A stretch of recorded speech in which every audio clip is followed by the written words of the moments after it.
Hello साथियों, स्वागत है आप सभी का हमारे YouTube चैनल पर। हम आज की इस वीडियो में बात करेंगे अपनी संविधान की श्रृंखला को आगे बढ़ाते हुए हम 9वें वीडियो पर आ गए हैं। पिछले वीडियो 8 बन चुके हैं। अगर उनको आपने नहीं देखा है तो चैनल पर विजिट करके उन वीडियोस को देख सकते हैं। अगर आप वनडे एग्जाम किसी की भी तैयारी कर रहे हैं, चाहे वो रेलवे हो, यूपी पुलिस हो या होमगार्ड हो, यूपीएसआई हो, जहाँ भी संविधान के क्वेश्चन पूछे जाते हैं, तो आपके लिए ये सीरीज बहुत ही एक तरह से क्या कहें कि एग्जाम के क्वेश्चन के पॉइंट ऑफ व्यू से चल रही है। यहाँ अनुच्छेद को डायरेक्टली बताया जा रहा है कि कौन कौन से अनुच्छेद क्या है। अगर आप अनुच्छेद को डायरेक्ट याद करेंगे 1 से लेकर के 395, तो बहुत कठिन होता है और सारे अनुच्छेद याद करने भी नहीं है। कुछ कुछ जो मेन एग्जाम में जो आते हैं वो आपको याद रखने हैं। यहाँ हम सारे अनुच्छेदों के बारे में डिस्कशन कर रहे हैं और अनुच्छेद अगर 1 से लेकर के 395 है तो इनको आपको इसी क्रम में नहीं याद करना है, आपको याद करना है भाग। जैसे कि संविधान का भाग 1 जो है वो संघ एवं राज्य क्षेत्र है, अनुच्छेद 1 से लेकर के 4 तक। इसके अलावा भाग 2 जो है वो अनुच्छेद 5 से लेकर के 11 तक है, जो कि हमारी सिटीजनशिप यानी कि नागरिकता के बारे में बताता है। इसके बाद अनुच्छेद जो 12 से लेकर के 35 तक है, ये हमारा बताता है मौलिक अधिकार के बारे में। इसके बाद जो 36 से 51 तक है वो है डीपीएसपी, राज्य के नीति निर्देशक तत्व। तो हमने पिछले वीडियो में 36 से लेकर के अनुच्छेद 45 तक, 44 तक, जो कि अनुच्छेद 44 है हमारा समान नागरिक संहिता, यहाँ तक बात कर ली थी। आज जो शेष अनुच्छेद बचे हैं इनकी हम बात करेंगे, तो ये छोटा रहेगा वीडियो। तो चलिए वीडियो की शुरुआत करते हैं अनुच्छेद 45 से। 44 एक बार रिकैप कर देते हैं। 44 जो था हमारा 4 और 4 लिखते हैं, तो 4 और 4 क्या है? समान। तो आप इस तरह से याद रखेंगे, समान नागरिक संहिता यानी 4 और 4 बराबर यानी समान। तो यूनिफॉर्म सिविल कोड ये एक कॉन्सेप्ट है, समान नागरिक संहिता। जैसे हमारा भारत देश है, ये विभिन्न धर्मों और जातियों में विभाजित है, यानी अनेकता में भी एकता का प्रतीक है भारत देश। तो जो समान नागरिक संहिता है ये एक नागरिक के लिए, चाहे वो किसी भी धर्म का हो, सबके लिए बराबर है। तो इसलिए इसका प्रावधान किया गया। इसका जो लागू करने की प्रक्रिया है समान नागरिक संहिता को, इसको राज्य अपने हिसाब से, अपने राज्य की स्थिति के हिसाब से अपने राज्य में लागू कर सकते हैं। भारत में अभी तक केवल 2 ही राज्यों में लागू है। पहला राज्य था गोवा और दूसरा राज्य बन गया है हाल ही में उत्तराखंड। तो यहाँ समान नागरिक संहिता 2 राज्यों में लागू है। अनुच्छेद 45 की तरफ चलते हैं। 45 अनुच्छेद कहता है कि 6 साल से कम बच्चों के लिए शिक्षा का प्रावधान। ये 6 साल से कम। अब 8 से 11 तक जो हमारा 86वां संविधान संशोधन है 2011, वो कहता है कि 6 साल से 14 साल तक, 6, 7, 8, 6 साल से 14 साल तक जो भी बच्चों की शिक्षा का प्रावधान होगा वो गवर्नमेंट फ्री में करेगी। इसके अलावा ये 45वां जो है अनुच्छेद, ये कहता है कि 6 साल से कम यानी छोटे बच्चे, देखा होगा आपने गांव में जो आंगनवाड़ी केंद्र खोले गए हैं, ये राज्य ने खोले हैं। राज्य के थ्रू एक संस्था है आईसीडीएस, ये विभाग है जो कि आंगनवाड़ी को पूरा कंट्रोल करता है। 6 साल के छोटे बच्चे हैं, 6 साल से जन्म से लेकर के यानी बोलने तक, वो जो भी छोटे छोटे शब्द, वर्ड का कहरा, गिनती, काउंटिंग जो सीखते हैं, वो सारी आंगनवाड़ी के थ्रू शिक्षा देने की कोशिश की गई है। किसके द्वारा? सरकार के द्वारा। क्योंकि जो डीपीएसपी है राज्य के नीति निर्देशक तत्व, तो ये राज्य को कैसा बताते हैं? कल्याणकारी राज्य को। राज्य क्या चाहता है? कल्याण चाहता है। किसका कल्याण चाहता है? नागरिकों का अपने। तो डीपीएसपी में राज्य के लिए निर्देश दिए गए हैं कि आखिरकार वो कल्याण किस किस तरह से जनता को प्रदान करेगा। तो अनुच्छेद 45 के थ्रू प्रदान करेगा, कैसे दे करके? आंगनवाड़ी व्यवस्था के थ्रू 6 साल से कम बच्चों के लिए। अगले अनुच्छेद की तरफ चलें तो अनुच्छेद 46 कहता है कि अगर महिला है और एससी एसटी है या अन्य दुर्बल वर्ग है तो उसके लिए शिक्षा व अर्थ में छूट का प्रावधान। यानी महिला है और अगर एससी एसटी में से कोई है या अगर किसी भी वर्ग में है तो उसके लिए अगर अर्थ यानी कि जो भी व्यापार अगर वो करना चाहती है तो उसमें छूट का प्रावधान। देखा होगा आपने कि अगर तहसील में कोई काम हो और जमीन या इस तरह का कोई काम हो जहाँ जमीन किसी के नाम करानी हो, तो अगर महिला है उसके नाम करवाते हैं तो सरकार यहाँ पर छूट देती है। अगर वही पुरुष है तो उसको 10,000 रुपये महंगे पड़ेंगे, अगर महिला है तो उसमें थोड़ी छूट मिल जाती है 10% या 15% की। तो ये छूट दे रहा है कौन? राज्य दे रहा है, क्योंकि राज्य क्या है? कल्याणकारी। ये जनता को क्या दे रहा है? कल्याणकारी बना रहा है। तो यहाँ छूट देता है, अनुच्छेद 46 के थ्रू ये काम हो रहा है। और यही अगर शिक्षा की बात कर लें तो शिक्षा में भी एजुकेशन भी क्या करता है? फ्री करता है, चाहे वो यूनिवर्सिटीज में हो या फिर जो अन्य चीजों में हो। तो शिक्षा और अर्थ में छूट का प्रावधान अनुच्छेद 46 के थ्रू महिला है और SC ST है तो। और अनुच्छेद 47 की बात करें हम तो पोषक तत्व व पोषाहार का प्रावधान।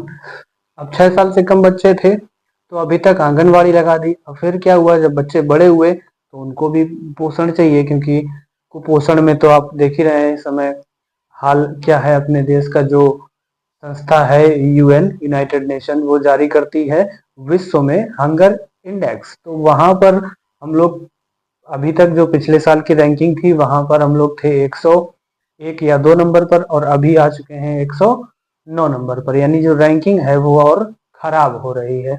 125 देशों का डाटा जारी करते हैं ये लोग, तो अभी हमारी स्थिति वहां अच्छी नहीं है। तो इसलिए राज्य जो है कल्याणकारी योजनाएं चला करके इस स्थिति को बेहतर करने की कोशिश कर रहा है।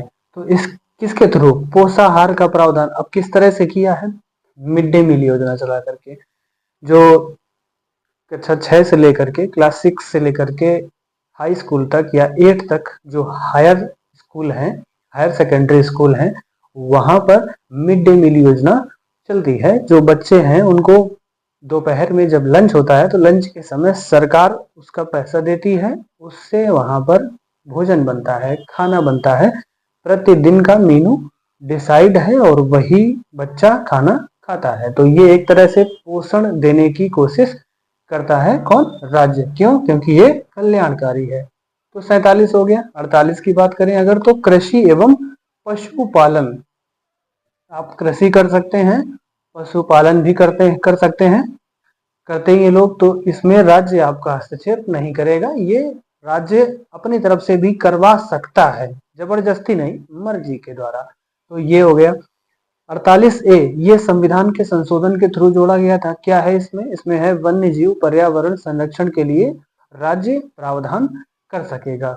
यानी वन्य जीव, जो भी वन से संबंधित जीव होंगे, शेर, चीता, मोर या राज्य संरक्षण की जो भी चीजें होंगी, इनके लिए राज्य अपनी तरफ से प्रावधान कर सकेगा कि कोई जंगल से लकड़ी काट के ना ले जाए, लकड़ी चोरी ना हो, भूस्खलन ना हो, या नदियों से कोई खनन ना हो अवैध, कोई पहाड़ ना काट ले। जैसे कि अभी आप देख रहे हैं राजस्थान में जो अरावली का संकट हाल ही में जो मंडराया है, दिल्ली में जो पॉल्यूशन की स्थिति है वो देख ही रहे हैं।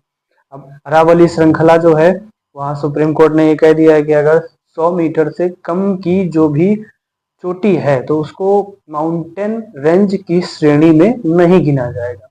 मतलब ये इस तरह का डिसीजन है कि अगर 100 मीटर से नीचे मान लीजिए कि 90 मीटर है तो क्या वो माउंटेन नहीं है, पहाड़ नहीं है? 100 मीटर कुछ होता ही नहीं है। तो मतलब एक तरह से खनन या माफियाओं को सीधा सीधा छूट देने का काम किया जा रहा है यहाँ पर, जो कि सर्वथा गलत है। ये प्रकृति से खिलवाड़ है। जैसा कि अभी हाल में देखा जो उत्तराखंड में त्रासदी हुई, ये सारी प्राकृतिक चीजें हैं। अगर इंसान प्रकृति के साथ छेड़छाड़ करता है तो प्रकृति भी उसको अपनी तरह से दंड देती है, दंडित करती है। चाहे बादल फटे या बाढ़ आए या क्या कहें कि मानव जनित प्रदूषण जो अभी आप देख ही रहे हैं, प्रदूषण से हाल ही में जो अभी त्रासदी हुई थी कोरोना वायरस के रूप में, तो ये प्राकृतिक आपदाएं हैं, इनसे इंसान बच नहीं सकता। तो प्रकृति से छेड़छाड़ गलत है। तो इसलिए जो प्राकृतिक चीजें हैं उनको संरक्षण कौन दे सकता है? 48A के थ्रू राज्य दे सकता है। राज्य ये सारी प्रक्रियाएं कर सकता है कि अगर किसी भी क्षेत्र को उसको संरक्षित करना है, बचाना है, तो राज्य इसके लिए अपने नियम बना सकता है। 49 की तरफ चलते हैं। अनुच्छेद 49 कहता है कि राष्ट्रीय स्मारकों एवं धरोहरों का संरक्षण। यानी राष्ट्रीय स्मारक जो उस समय के राजाओं के जो किले बने हैं, जैसे कि बिठूर में जब नानाराव पेशवा जी यहाँ पर थे तो वो किला बना है, या कोई पार्क है, या कोई मूर्ति है, या मंदिर है, इस तरह का कोई संरक्षण वाली चीज है जो हमारी प्राचीन संस्कृति सभ्यता को संरक्षित करने का कार्य करती है, जिससे कि लोगों की भावनाएं जुड़ी हुई हैं, तो राज्य उसको संरक्षण दे सकता है अपने लिए। तो स्मारक जो राष्ट्रीय स्तर के होंगे उनको, और धरोहर का संरक्षण कौन करेगा? अगर राज्य के क्षेत्र में है तो राज्य कर सकता है, और अगर संघ यानी सेंट्रल गवर्नमेंट के दायरे में आता है तो सेंट्रल गवर्नमेंट कर सकती है, सीधी सी बात है। तो अनुच्छेद 50 की तरफ चलें। अनुच्छेद 50 क्या कहता है? कार्यपालिका व न्यायपालिका का पृथक्करण। कार्यपालिका यानी संसद, संसद मतलब लोकसभा राज्यसभा, और न्यायपालिका मतलब supreme court, high court, district court, यानी ये दोनों ही चीजें क्या हैं? अलग अलग हैं।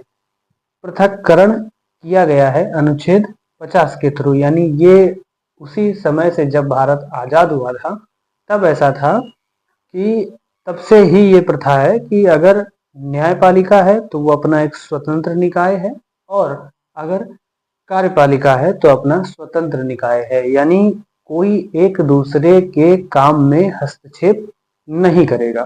तो ये कहता है अनुच्छेद 50। अब हस्तक्षेप तो करने की बात आ गई, ये तो लिखित रूप में हो गया। हमारे देश में जो लिखित है व्यवहार में ठीक उसका उल्टा ही होता है। हाल में जो चीजें हुई हैं, अभी जो उन्नाव रेप की पीड़िता का जो केस है, जो कि बहुत दुखद घटना है, ऐसा नहीं होना चाहिए था। हालांकि आज हाईकोर्ट ने एक दिल्ली हाईकोर्ट ने एक वो जज के थ्रू रिट जारी की है जो कि पक्ष में है पीड़िता के। इसके लिए देशव्यापी रूप से आंदोलन होना भी चाहिए। तो अगर न्यायपालिका की बात करें तो न्यायपालिका स्वतंत्र है इस मामले में कि आखिरकार न्याय वो करे, उसका काम क्या है? न्याय करना। अब कार्यपालिका का काम क्या है? नियम बनाना, नियम को जो फॉलो करना है वो सारे प्रशासन का काम है। तो जो न्यायपालिका है उसको स्वतंत्र रूप से, मतलब बिना किसी दबाव के फैसले देना चाहिए।